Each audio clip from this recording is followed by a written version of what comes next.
Olá, sou o professor Luciano e vou ministrar a vocês a matéria de desenho arquitetônico. O nosso assunto hoje é instrumentos e materiais de desenho. Desde suas origens, o homem comunica-se através de grafismos e desenhos. As primeiras representações que conhecemos são as pinturas rupestres. Ao longo da história, a comunicação através do desenho foi evoluindo, dando origem a duas formas de desenho. Um é os desenhos artísticos. Em arquitetura, o desenho é a principal forma de expressão. É através dele que o arquiteto e o projetista exterioriza as suas criações e soluções, representando seu projeto. O desenho arquitetônico é uma especialização do desenho técnico normatizado voltado para a execução e representação de projetos de arquitetura. Esses desenhos podem ser realizados sobre uma superfície de papel, dentro de pranchas, na maioria das vezes sulfite, papel manteiga. A execução de desenhos de arquitetura no computador em geral exige a operação programas gráficos do tipo CAD que normalmente demandam um hardware. Atualmente, o principal programa para lidar com estes tipos de desenho é o AutoCAD, um software produzido pela empresa americana Autodesk. Existem, no entanto, diversos outros softwares de CAD para arquitetura. A maioria deles nem sempre é capaz de ler e escrever arquivos no formato DWG. Bom pessoal, chegamos ao final da primeira aula. Leiam a apostila, façam os exercícios e até a próxima.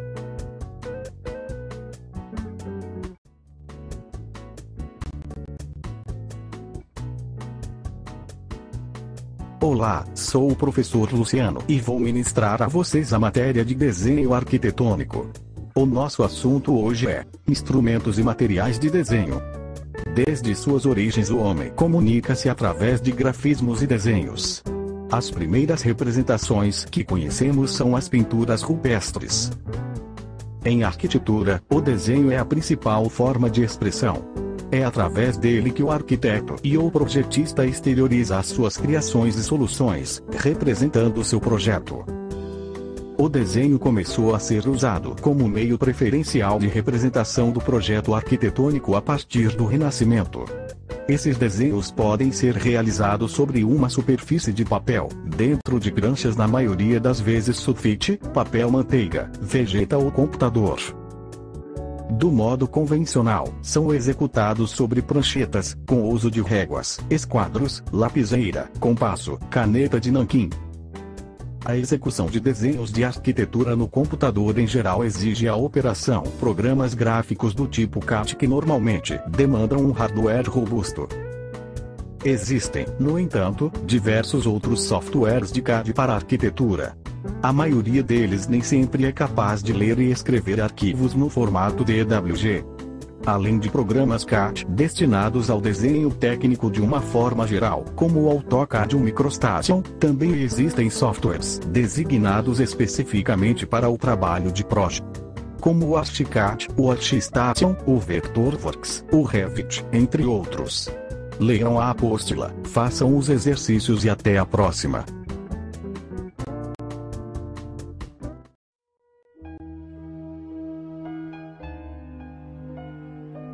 Olá, esta é a nossa segunda aula de desenho arquitetônico.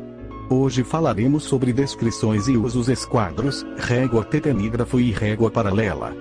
O desenho técnico é a linguagem universal que fornece todas as informações necessárias à construção e montagem dos objetos. O desenho técnico é capaz de apresentar informações complementares sobre a forma e dimensões dos projetos. A leitura do desenho técnico é a visualização mental da forma e das dimensões através dos desenhos apresentados. Esquadros é o conjunto de duas peças de formato triangular-retangular, uma com ângulos de 45º e outra com ângulos de 30º e 60º, obviamente, além do outro ângulo reto, 90º. São denominados de jogo de esquadros quando são de dimensões compatíveis, ou seja, o cateto maior do esquadro de 3060 tem a mesma dimensão da hipotenusa do esquadro de 45. Não use o esquadro com marcadores coloridos. Mantenha-o limpo com uma solução diluída de sabão neutro e água. Não utilize álcool na limpeza, que deixa o esquadro esbranquiçado. 5. Régua T é um instrumento próprio para desenho técnico. Assim como a régua paralela é uma régua utilizada para apoiar o esquadro ou para traçar linhas paralelas quando apoiada N. Na mesa de desenhos, possui em média 80 centímetros e normalmente é de madeira com detalhes em acrílico. O tecnígrafo é um equipamento que substitui o conjunto régua T e esquadros. Destinada ao traçado de linhas horizontais paralelas entre si no sentido do comprimento da prancheta, e a servir de base para o apoio dos esquadros para traçar linhas verticais ou inclinadas. Bom pessoal, termina aqui a aula de hoje. Leiam a apostila, façam os exercícios e até a próxima.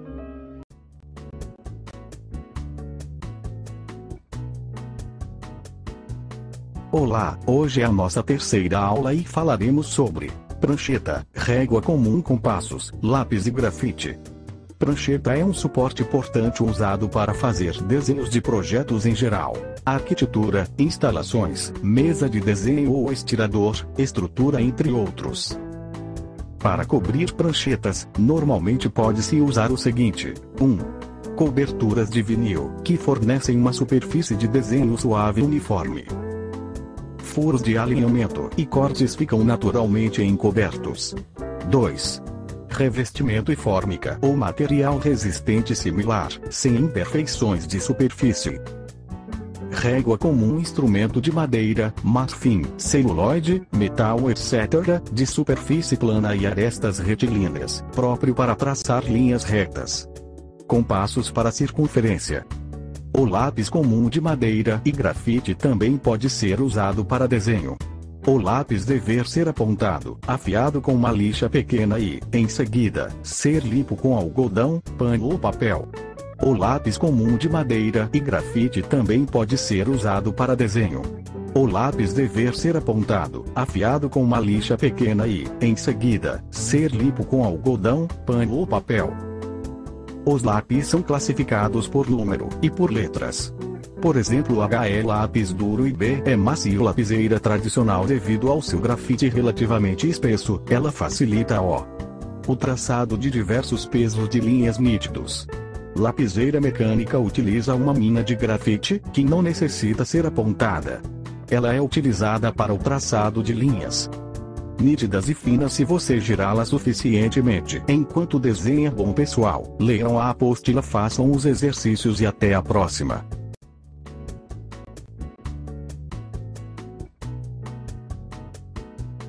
Olá, hoje é a quarta aula de desenho arquitetônico. Hoje falaremos sobre borracha, transferidores, curvas francesas ou pistoletes. A borracha natural é o produto primário da coagulação do látex da seringueira. Hoje, a borracha sintética, concorrente do elastômero natural e outras derivadas do petróleo. Tanto uma como outra tem como polímero fundamental o poliisopreno.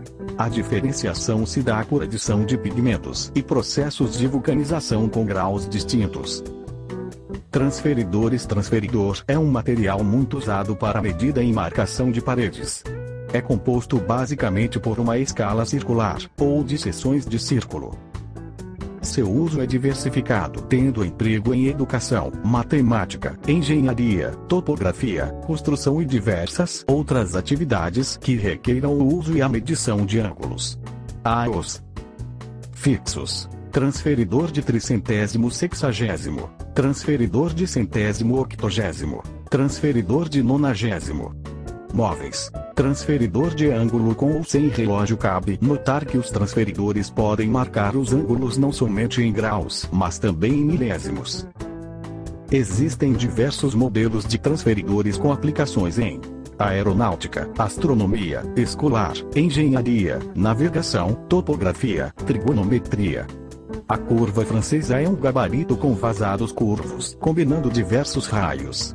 Antes do surgimento do computador gráfico, mais especificamente do desenho vetorial, as curvas francesas eram usadas em diversas áreas. No desenho arquitetônico, no design gráfico para arte finalizar logomarcas, por exemplo, e também no desenho tipográfico.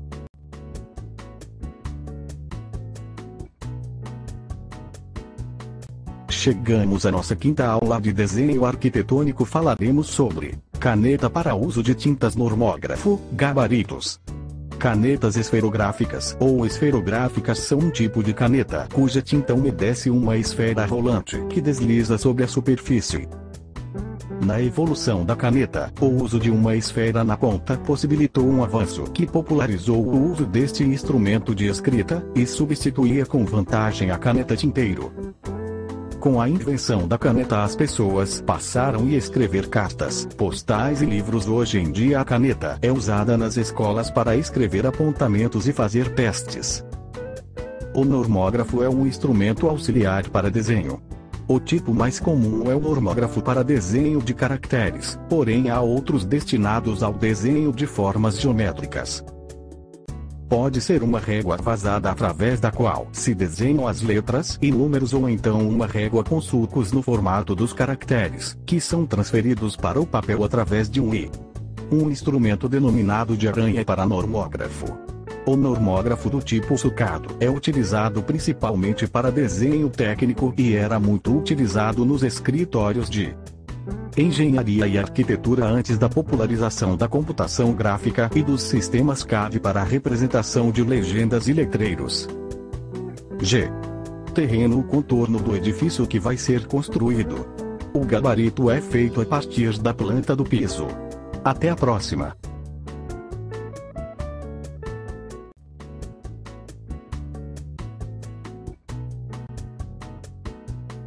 Olá, hoje é a sexta aula de desenho arquitetônico. Falaremos sobre tinta indeleável, papéis e pranchas.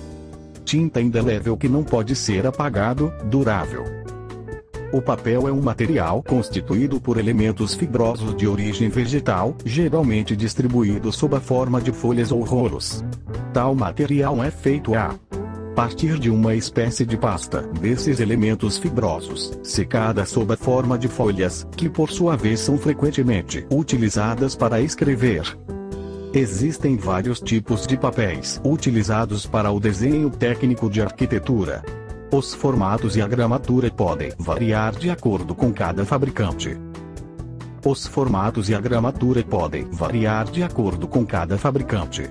Canson 140-200 GM2 ideal para desenho artístico, folha grossa, em blocos, folhas avulsas e outros. Sulfite 50-160 GM2 ideal para desenho a lápis e croquis, sem transparência, em blocos, folhas avulsas e em vários formatos.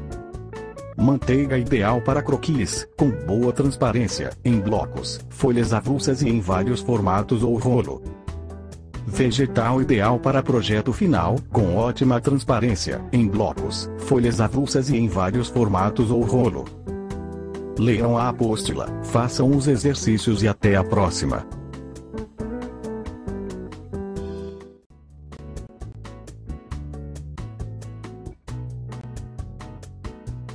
Olá, chegamos à nossa sétima aula de desenho arquitetônico e hoje falaremos sobre sétima aula de desenho arquitetônico, escala, utilização e tipos. Como vimos, os desenhos para as construções são elaborados em pranchas, isto é, folhas de papel com dimensões padronizadas, por norma técnica, onde o espaço utilizável é delimitado por linhas chamadas de margens. Uma prancha A4, por exemplo, tem 21 cm de largura por 29,7 cm de altura e espaço utilizável de 17,5 cm de largura por 27,7 cm de altura. Desta forma, se tivermos que desenhar a planta, o corte e a fachada de uma edificação, nesta prancha, esses desenhos deverão estar em escala. Um dos fatores que determina a escala de um desenho é a necessidade de detalhe da informação. Normalmente, na etapa de projeto executivo, quando os elementos da construção estão sendo desenhados para serem realmente executados, como por exemplo, as esquadrias, portas, janelas, etc., normalmente as desenhamos o mais próximo possível do tamanho real. 1,21 e 25, ampliações de banheiros, cozinhas ou outros compartimentos. 1,50 é a escala mais indicada e usada para desenhos de plantas, cortes e fachadas de projetos. De grandes projetos, plantas de situação, localização, topografia, paisagismo e desenho urbano. 501.000, planta de localização, paisagismo, urbanismo e topografia. 2001, 5.000, levantamentos aerofotogramétricos, projetos de urbanismo e zoneamento. Simples. À medida que a produção dos desenhos acontece, a escolha fica cada vez mais acertada. Até a próxima!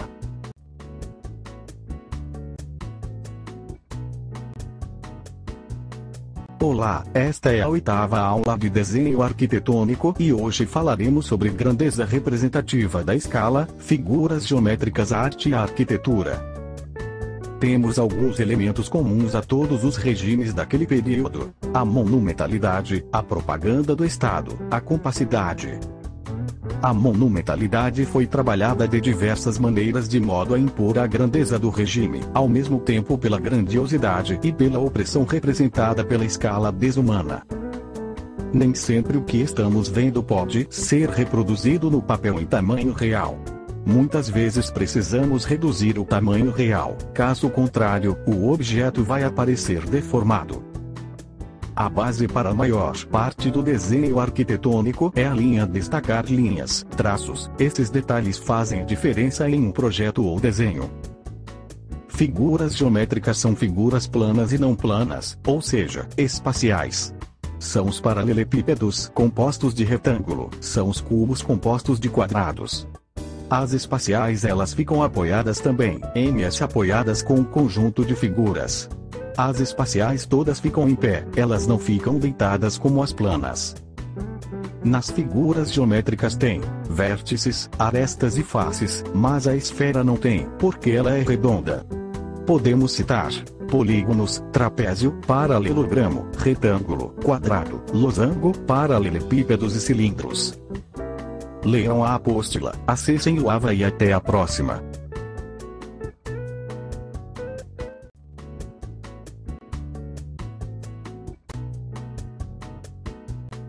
Olá, chegamos à nossa última aula de desenho arquitetônico e hoje falaremos sobre cálculo de área.